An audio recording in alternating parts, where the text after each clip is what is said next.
Guys आज के इस वीडियो में हम लोग बात करने वाले हैं फाइनली ब्लॉक के बारे में कि फाइनली ब्लॉक क्या होता है और क्यों इस्तेमाल करते हैं। हमने थ्रो वर्सेस थ्रोज देखा, जावा में हम लोगों ने थ्रेड्स को देखा, कई चीज़ों को देखा, एक्सेप्शन हैंडलिंग देखी और आज हम लोग बात करने जा रहे हैं कि क्यों आप लोग इस्तेमाल करना चाहेंगे फाइनली ब्लॉक। ठीक है, तो यहाँ पर क्या होता है फाइनली ब्लॉक, ये चीज़ इतनी ज़्यादा इंपॉर्टेंट नहीं है जितनी ज़्यादा इंपॉर्टेंट है कि कब इस्तेमाल करना है फाइनली ब्लॉक को। और इनफैक्ट मैं कहूँगा कि फाइनली ब्लॉक भले ही हम मतलब यूज़ ही क्यों करें, और मैं आप लोगों को एक ऐसी सिचुएशन में डाल दूंगा इस वीडियो में कि आप लोगों को यार फाइनली ब्लॉक को यूज़ क्यों करते हैं, बिना फाइनली ब्लॉक के भी तो काम हो सकता है। फिर मैं आपको बताऊंगा कि बिना फाइनली ब्लॉक के काम क्यों नहीं हो सकता। तो बहुत कुछ आने वाला है इस वीडियो में, आप बने रहो।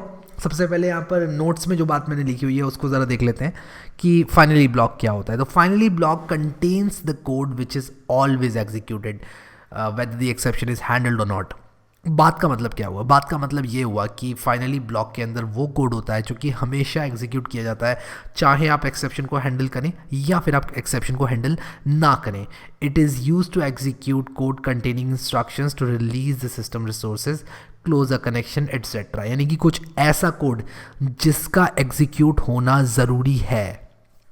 आई रिपीट, कुछ ऐसा कोड जिसका एग्जीक्यूट होना ज़रूरी है, और वो हम चाहे एक्सेप्शन आए या एक्सेप्शन ना आए, हम उसको एग्जीक्यूट करना ही चाहते हैं। तो अगर हम कभी भी इस तरह का काम करना चाहते हैं तो फाइनली हम लोग यूज़ करते हैं। Finally block no matter what हमेशा एग्जीक्यूट होता है। तो आओ सबसे पहले सिंटेक्स देखते हैं फाइनली ब्लॉक का। और इनफैक्ट मैं यहाँ पर एक काम और करना चाहूँगा, यहाँ पर मैं आप लोगों को लेकर चलना चाहूँगा जावा के फाइनली ब्लॉक की जो डॉक्यूमेंटेशन है। ठीक है, तो दी फाइनली ब्लॉक, ठीक है, ये जो दी फाइनली ब्लॉक वाला हमारा पेज है जावा का, ये I think it is really very helpful और मैं आप लोगों को बताऊंगा क्यों। ठीक है, सबसे पहले मैं यहाँ पर वीडियो नंबर 85 है ये हमारा, तो CWH_85 के नाम से एक फ़ाइल बना लूँगा, new Java class CWH_85_ finally. ठीक है, और एक जावा फाइल बन गई एक मेन मेथड बनाना चाहता हूँ यहाँ पर, और इसको ज़रा इधर को करके मैं जूम इन करता हूँ। अब यहाँ पर सबसे पहले मैं आप लोगों को बहुत ही सिंपल सा ट्राई ब्लॉक दिखाना चाहता हूँ, जिसके अंदर मैं लिखूँगा int a=5, int b=7, in fact int b=0 लिखूँगा ताकि एक्सेप्शन आए। ठीक है, और उसके बाद मैं लिखूँगा यहाँ पर कैच, और उसके बाद यहाँ पर एक्सेप्शन ई, और ज़्यादा कुछ मैं करूँगा नहीं, मैं यहाँ पर साउट ई कर दूंगा। ठीक है, मैं साउट ई कर दूंगा, मतलब मैं system.out.println कर दूंगा। ठीक है, और इसके बाद मैं यहाँ पर लिखूंगा साउट, और इसके बाद मैं लिखूंगा this is the end of this program. ठीक है, और ये मैं डाल दूंगा फाइनली के अंदर। ठीक है, और आप देखते जाओ मैं क्यों डालूंगा फाइनली के अंदर। ठीक है, यहाँ पर मैं इसको सेव कर दूंगा। अब मैं इसको यहाँ पर राइट क्लिक करके रन करके दिखाऊंगा। अब आप लोग देखो, इसको मैं रन करके दिखाऊंगा तो this is the end of this program लिख कर आ गया है। ठीक है, क्योंकि हुआ क्या यहाँ पर, मैंने ट्राई किया int a=5 b ये, और मैं यहाँ पर int c=a/b करना भूल गया। मैं a/b करूँगा ताकि एक्सेप्शन यहाँ पर आ जाए। पहले यहाँ पर एक्सेप्शन आ नहीं रही थी, तो ये हमारा जो फाइनली के अंदर का ब्लॉक था वो एग्जीक्यूट हुआ। अब यहाँ पर क्योंकि एक्सेप्शन आ रही है तो यहाँ पर फाइनली ब्लॉक जो है एग्जीक्यूट होगा ही होगा। तो यहाँ पर पहले तो ये ट्राई में जा रहा था, अब ये कैच में जा रहा है। ठीक है, और कैच में जाके ये क्या कर रहा है, सिर्फ एक्सेप्शन को प्रिंट कर दे रहा है। तो यहाँ पर आप लोगों को ये जो एक्सेप्शन है वो प्रिंट होकर मिल रही है कि डिवाइड बाय 0 आप नहीं कर सकते क्योंकि दिस इज़ नॉट वैलिड, और ये अरिथमेटिक एक्सेप्शन है। अगर आप लोग डिवाइड करो 3 को 2 से, 5 को 8 से, वो सब चीज़ें चलती हैं, लेकिन यहाँ पर जब आप जावा से कहते हो कि 5/0 कर दो तो जावा भी परेशान हो जाता है और कहता है आपसे कि यार ये क्या आपने मुझे पकड़ा दिया, ये तो मुझे आता ही नहीं। ठीक है, कुल मिला के बात ये है। अब यहाँ पर फाइनली ब्लॉक का क्या काम हुआ, फाइनली ब्लॉक पे हमने वो कोड डाला जो कि हमेशा हम हर हाल में एग्जीक्यूट करवाना चाहते हैं। पर आप लोग कहोगे कि यार ये फाइनली जो है ये हर हाल में एग्जीक्यूट हो तो रहा है, ये हर हाल में एग्जीक्यूट हो रहा है ना, क्योंकि आप अगर फाइनली नहीं भी लगाते, मेरी बात को ध्यान से सुनना, अगर फाइनली आप नहीं भी लगाते तब भी क्या फ़र्क पड़ा, कुछ भी फ़र्क नहीं पड़ा। तो क्या इसका मतलब ये है कि फाइनली ब्लॉक यूज़लेस है? नहीं, फाइनली ब्लॉक यूज़लेस नहीं हो सकता जब दिया गया है। तो अब मैं आप लोगों को कुछ ऐसी सिचुएशंस बताता हूँ जब आप लोग फाइनली ब्लॉक को यूज़ करना चाहेंगे और एक्चुअल में इट विल मेक सेंस। यहाँ पर इस पर्टिकुलर प्रोग्राम में using finally block is not making a lot of sense. क्यों? क्योंकि यार अगर मैं फाइनली नहीं भी लगाता तो ये लाइन तो मेरी एग्जीक्यूट होनी ही थी, ठीक है। तो मैं किस तरह से आप लोग को दिखाऊंगा वो मैं आप लोग को बताता हूँ। तो मैं यहाँ पर लिखूँगा पब्लिक स्टैटिक ग्रीट, ठीक है, इनफैक्ट वॉइड ग्रीट, ठीक है, पब्लिक स्टैटिक वॉइड ग्रीट, ठीक है। और मैं क्या करूँगा कि जो ट्राई कैच फाइनली वाली बात है ये मैं इस फंक्शन में ले लूँगा और मैं यहाँ पर करूँगा क्या, मैं यहाँ पर लिखूँगा रिटर्न सी, ठीक है। मैं यहाँ पर int c is equal to a by b लिखूँगा और इनफैक्ट मुझे स्टैटिक इंट लिखना चाहिए क्योंकि मैं एक इंटीजर रिटर्न कर रहा हूँ।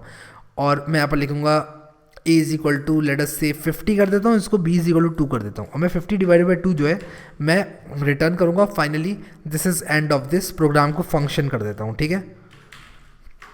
और यहाँ पर क्योंकि मैंने फंक्शन कर दिया, अब क्या होगा यहाँ पर अगर आपकी एक्सेप्शन अगर नहीं होती है तो c रिटर्न हो जाएगा, ठीक है। लेकिन अगर आपकी एक्सेप्शन यहाँ पर आ जाती है तब क्या होगा, तो मैं आप लोगों को ये प्रोग्राम रन करके दिखाता हूँ। बेसिकली मैं क्या करूँगा कि इस फंक्शन को ग्रीट को मैं कॉल करूँगा, ठीक है, इस ग्रीट को मैं कॉल करूँगा और अभी देखो जब मैं ग्रीट को कॉल करूँगा तो क्या होगा, मैं जब ग्रीट को कॉल करूँगा राइट क्लिक करके रन करूँगा तो आप लोग देखो यहाँ पर मिसिंग रिटर्न स्टेटमेंट आ रहा है और मैंने यहाँ पर कुछ गड़बड़ करी है लगता है, कहाँ पर मैंने रिटर्न नहीं किया है। तो बेसिकली मुझे यहाँ पर एक रिटर्न लगाना पड़ेगा इन केस ये ट्राई के अंदर नहीं जाता है तो फाइनली मैं एक रिटर्न लगा रहा हूँ, बट मैं इसको रन करके आप लोग को दिखाता हूँ और आप लोग देखो कि क्या हुआ कि इसने यहाँ पर 50 डिवाइडेड बाई 2 को एग्जीक्यूट तो करा और मैंने यहीं पर इसको बोला रिटर्न हो जाओ, लेकिन उसके बाद भी इसने फाइनली को एग्जीक्यूट किया। क्यों किया? क्योंकि ये फाइनली के अंदर था। अब मैं आप लोगों को दिखाता हूँ, अगर मैं इसको यहाँ पर इंट के इज इक्वल टू ये लिखूँ और यहाँ पर साउट के करूँ तो क्या आता है। तो मैं अगर इसको साउट के करके आपको दिखाऊंगा तो देखो 25 आ रहा है। तो बेसिकली ये वैल्यू रिटर्न तो हुई लेकिन इसके नीचे का कोड भी एग्जीक्यूट हुआ।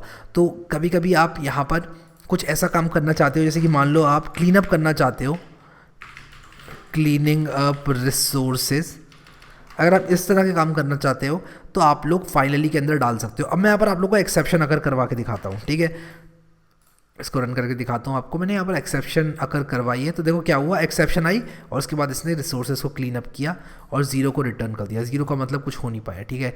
और लेट मी से -1 का मतलब कि कुछ हो नहीं पाया, -1 का मतलब एरर। ये बात हम लोग मतलब एक कोड के तौर पर रख लेते हैं कि यार अगर के की वैल्यू -1 आती है तो हमारा यहाँ पर एरर आ गया है, यहाँ पर एक्सेप्शन आ गई है, ठीक है। आपने एक बात नोट करी, जब ट्राई एग्जीक्यूट हो रहा था तो ट्राई के अंदर ही मैंने कह दिया था रिटर्न हो जाओ, मैंने कह दिया था इस वैल्यू के साथ लौट चलो, यानी कि ग्रीट फंक्शन के काम को मैंने ख़त्म कर दिया था। लेकिन ग्रीट फंक्शन ने कहा नहीं, अभी हम रिटर्न नहीं हो सकते, हमें फाइनली ब्लॉक को भी एग्जीक्यूट करना है। ये बात अगर मैं फाइनली के अंदर नहीं लिखूँ system.out.println क्लीनिंग अप रिसोर्सेज तो ये वाली बात एग्जीक्यूट नहीं होगी अगर एक्सेप्शन अगर नहीं कर रही है। फॉर एग्जांपल अगर मैं b की वैल्यू 10 कर दूं और मैं इसको आपको रन करके दिखाऊं यहाँ पर, तो आप लोग देखो कि कुछ भी हो यहाँ पर 5 रिटर्न हो रहा है लेकिन क्लीनिंग अप रिसोर्सेज हो रहा है। लेकिन अगर मैं ऐसे फाइनली हटा लूँ तो ये क्लीनिंग अप रिसोर्सेज नहीं होगा, यानी कि ये रिसोर्सेज को क्लीन अप नहीं करेगा। मैं आपको दिखा देता हूँ ये बात करके। देखो पहले क्लीन अप हो रहा था रिसोर्सेज का, अब रिसोर्सेज का क्लीन अप नहीं हो रहा है। क्यों? क्योंकि आप तो रिटर्न हो गए यहाँ पर, तो नीचे का कोड तो चलेगा नहीं। लेकिन अगर आप ट्राई करते हुए कोई ऐसा काम कराना चाहते हैं जो कि हर हाल में हो ही हो, चाहे आप फंक्शन से रिटर्न हो जाएं तब भी, चाहे आप किसी लेटर से किसी लूप से ब्रेक कर दें तब भी, ये बात यहाँ पर समझना बहुत ज़रूरी है कि यार मैंने ट्राई के अंदर रिटर्न सी कर दिया, उसके बाद भी फाइनली रन होगा। यानी कि अगर किसी ट्राई कैच फाइनली ब्लॉक को आपने लिखा हुआ है तो फाइनली हर हाल में रन होना है। फाइनली का मतलब ही है कि किसी भी हाल में ये जो फाइनली ब्लॉक है वो यहाँ पर रन होके ही मानेगा। वो ये नहीं कहेगा कि यार मैं रन नहीं होता हूँ, चलो मैं नीचे हूँ, चलो फंक्शन रिटर्न हो गया, मैं रन नहीं होता हूँ। नहीं, वो रन होकर ही मानेगा। तो ये एग्जाम्पल जो है वो इस वीडियो में बहुत इंपॉर्टेंट है, जो फंक्शन वाला लिया है। अब आप लोग के लिए मैं एक काम देता हूँ आप लोगों को। कमेंट सेक्शन में आप लोग मुझे एक ऐसा कोड सैंपल दो जिसको अगर मैं अपने कंप्यूटर में रन करूँ तो फाइनली ब्लॉक उसमें एग्जीक्यूट हो डिस्पाइट मैंने एक फॉर लूप से ब्रेक कर दिया हो।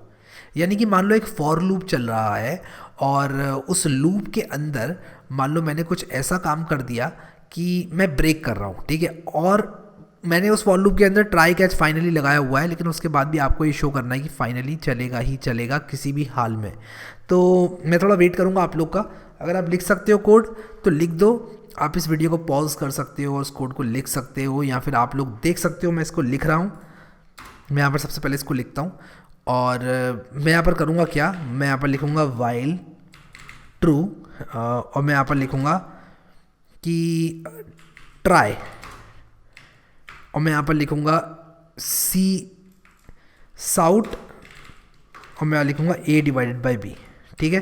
तो मैं एक काम करता हूँ, यहाँ पर a और b बना देता हूँ। मैं कह रहा हूँ int a is equal to 7 और मैं यहाँ पर लिख रहा हूँ int b is equal to 9, और मैं यहाँ पर कर क्या रहा हूँ कि ट्राई लिख रहा हूँ और इसके बाद कैच लिख रहा हूँ एक्सेप्शन ई, ठीक है, और उसके बाद मैं क्या कर रहा हूँ, और उसके बाद मैं फाइनली लिख रहा हूँ, ठीक है, और मैं यहाँ पर लिख रहा हूँ आई एम फाइनली। मैं कुछ इस तरह से लिखूँगा, यहाँ पर मैं यहाँ पर लिखूँगा साउट आई एम फाइनली, और ये साउट को पता नहीं क्या प्रॉब्लम हो गई, ये चला नहीं सही से, चलो अब चल गया, ठीक है। मैंने यहाँ पर a बाई बी को प्रिंट किया, और अगर कोई भी एक्सेप्शन आती है तो उसको साउट कर देते हैं, और फाइनली मैं क्या करूँगा, आई एम फाइनली लिख रहा हूँ, ठीक है, I am finally for value of b is equal to, और यहाँ पर मैं क्या करूँगा b को प्रिंट कर दूंगा, ठीक है। तो मैं यहाँ पर b को प्रिंट कर दूंगा, और मैं क्या करूँगा b माइनस माइनस कर दूंगा, यानी कि b को मैं घटाते जा रहा हूँ और a बाई बी को प्रिंट करता जा रहा हूँ।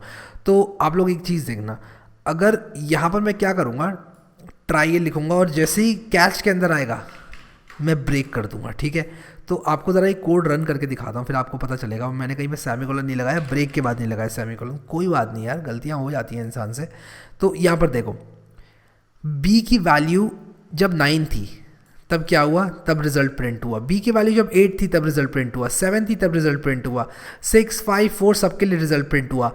लेकिन जब b की वैल्यू 0 हुई तब क्या हुआ कि यहाँ पर अरिथमेटिक एक्सेप्शन आ गई, और क्योंकि यहाँ पर अरिथमेटिक एक्सेप्शन आ गई b इज इक्वल टू 0 के लिए, तो क्या होगा, तो बेसिकली यहाँ पर ये ब्रेक हो जाएगा लूप, ये लूप ब्रेक हो जाएगा। लेकिन नहीं, ये सिर्फ ब्रेक नहीं हुआ, इसने ब्रेक होने से पहले फाइनली को भी एग्जीक्यूट करके माना और उसके बाद ये ब्रेक हुआ। तो यहाँ पर आप लोगों के लिए ये बात नोट करना बहुत ज़रूरी है कि फाइनली किसी भी हाल में एग्जीक्यूट होगा ही होगा, चाहे आप ब्रेक कर लें, चाहे आप किसी फंक्शन से रिटर्न कर लें, और चाहे मतलब कुछ भी हो, फाइनली ज़रूर एग्जीक्यूट होगा, चाहे एक्सेप्शन आए या एक्सेप्शन ना आए, ठीक है। अब एक और बात मैं आप लोग को बताना चाहता हूँ, फाइनली तो आपको समझ में आ गया होगा, लेकिन मैं यहाँ पर एक और बात आपको समझाना चाहता हूँ। वो ये है कि क्या ट्राई के साथ कैच ज़रूरी है? क्या मैं ये लिख सकता हूँ ट्राई साउट 5/0? क्या मैं सिर्फ ये लिख सकता हूँ? नहीं। क्या मैं ये लिख सकता हूँ, मैं ट्राई के साथ फाइनली लिख सकता हूँ? यस, मैं लिख सकता हूँ, यस दिस इज़ फाइनली। तो मैंने इस एक्सेप्शन को हैंडल नहीं किया, मैंने जस्ट एक फाइनली ब्लॉक लगा दिया कि यार अगर ये नहीं चलता है तो फाइनली ये काम कर दो। तो yes, this is a valid Java code. इस केस में यहाँ पर आप लोग देखो, yes this is finally print होकर हमें मिल गया है, और उसके बाद यहाँ पर अरिथमेटिक एक्सेप्शन जो है वो आ गई है, ठीक है। तो यस दिस इज़ फाइनली जो है वो प्रिंट हुआ, बट क्योंकि यहाँ पर हमने हैंडल नहीं किया इस एक्सेप्शन को, इसलिए एरर आपको मिलेगा ही मिलेगा अगर एक्सेप्शन आती है। अगर एक्सेप्शन नहीं आती है तो क्या होगा, अगर मैं यहाँ पर 50 डिवाइड बाई 10 करता हूँ तो क्या होगा, अगर मैं यहाँ पर 50 डिवाइड बाई 10 करता हूँ तो आप लोग देखो यहाँ पर यस दिस इज़ फाइनली आ गया है और यहाँ पर कोई भी एरर नहीं आया है। अब एक नोट उन लोगों के लिए जो लोग मुझसे ये पूछ रहे थे कि यहाँ पर जब 50 डिवाइडेड बाय लेट अस से 3 कर रहे हैं तो एक इंटीजर क्यों आ रहा है, 50 डिवाइडेड बाय 3 जो है वो वैल्यू पूरी क्यों हमें क्यों नहीं दिख रही है सही से। तो यार अगर आप लोग ये पूछ रहे हो 50 डिवाइडेड बाय 3 16 क्यों आ रहा है, तो आपको यार मेरी इनिशियल वीडियोस देखने की ज़रूरत है, क्योंकि मैंने बहुत अच्छे से बता रखा है, नोट्स के साथ बता रखा है कि किस तरह से डिवीजन होता है इंटीजर का इंटीजर से। नोट्स में सब कुछ लिखा हुआ है और बहुत डिटेल में मैंने बताया हुआ है, बहुत टाइम लगा के, बहुत एफर्ट्स लगा के मैंने आप लोगों को ये चीज़ समझाई हुई है। तो यार वो ज़रूर देख लेना आप लोग, अगर आप लोग बीच से देख रहे हो तो। बट जो लोग शुरू से देख रहे हैं उनको पता होगा यहाँ पर कि इंटीजर को इंटीजर से डिवाइड करते हैं तो क्या होता है, इंटीजर को फ्लोट से करते हैं तो क्या होता है, तो वो सब बातें मैंने डिस्कस की हुई हैं अभी इस वीडियो में। आई होप कि फाइनली आपको समझ में आ गया। अभी भी कुछ लोग नोट्स मांग रहे हैं और मैं बस आप लोगों से रिक्वेस्ट कर सकता हूँ इस पॉइंट पर कि नोट्स को एक्सेस कर लो। अगर आप लोग थोड़ा सा भी गौर करो तो ऊपर मैंने URL दिया हुआ है और ch14_java.pdf ये PDF दी हुई है। तो आप लोग को अगर ये PDF मिले ही नहीं तो आप लोग साइट पर जा सकते हो मेरी codewithai.com और ब्राउज वीडियोस और उसके बाद जावा ट्यूटोरियल्स, और जहाँ पर ये चैप्टर स्टार्ट हो रहा है ना मैंने वहीं पर दे दिए। तो अगर आप जाओ एरर एंड एक्सेप्शंस इन जावा तो यहीं पर मैंने जो है हैंड रिटन नोट्स दे रखे हैं, तो आपको यहाँ पर मिल जाएंगे। आप इसको डाउनलोड कर लो। डाउनलोड कैसे करना है यार, यहाँ पे क्लिक करके डाउनलोड कर लो। अब ये सब मैं उन लोगों के लिए बता रहा हूँ जिनको नहीं पता। मुझे पता है कि most of the people know how to download, but still I hope कि आप लोग इस कोर्स को एंजॉय कर रहे हैं। हम लोगों ने चैप्टर 14 भी फिनिश कर लिया है। मैंने फाइनली के जो एग्जाम्पल्स आप लोगों को दिए वो इंपॉर्टेंट है। थ्योरी तो फाइनली की सबको पता होती है, लेकिन इस वीडियो में मैंने आप लोगों को फाइनली के बारे में वो बात बताई है जो कि बहुत सारे लोगों को नहीं पता है, और आपको और उन बहुत सारे लोगों को ये बात का आना ही अलग बनाता है कि यार आपको फाइनली का एक्चुअल यूज़ मालूम होगा अगर आपने इस वीडियो को देखा है। बट फाइनली का एक्चुअल यूज़ जो है मैंने देखा है बहुत कम जगह बताया जाता है। फाइनली ब्लॉक के बारे में सिर्फ ये बोल के छोड़ दिया जाता है कि यार ये तो तब एग्जीक्यूट होगा जब एक्सेप्शन नहीं भी हैंडल हुई, और हैंडल हुई तब भी। तो जो बात मैंने यहाँ पर लिखी हुई है वही बताई जाती है। बट अगर आप लोग वीडियोस देख रहे हैं और आप लोग कोड एक्सेस कर रहे हैं तो you know what I am talking about, you know what finally is all about, और आपको फाइनली का एक्चुअल यूज़ समझ में आ गया होगा। सो अभी के लिए इस वीडियो में इतना ही गाइस। प्लेलिस्ट सब लोग एक्सेस कर लेना। आई होप सबने बुकमार्क कर ली है प्लेलिस्ट। अगर नहीं करी तो यहाँ क्लिक करके बुकमार्क करें, यहाँ क्लिक करके सेव करें। अभी के लिए इस वीडियो में इतना ही guys. Thank you so much guys for watching this video and I will see you next time.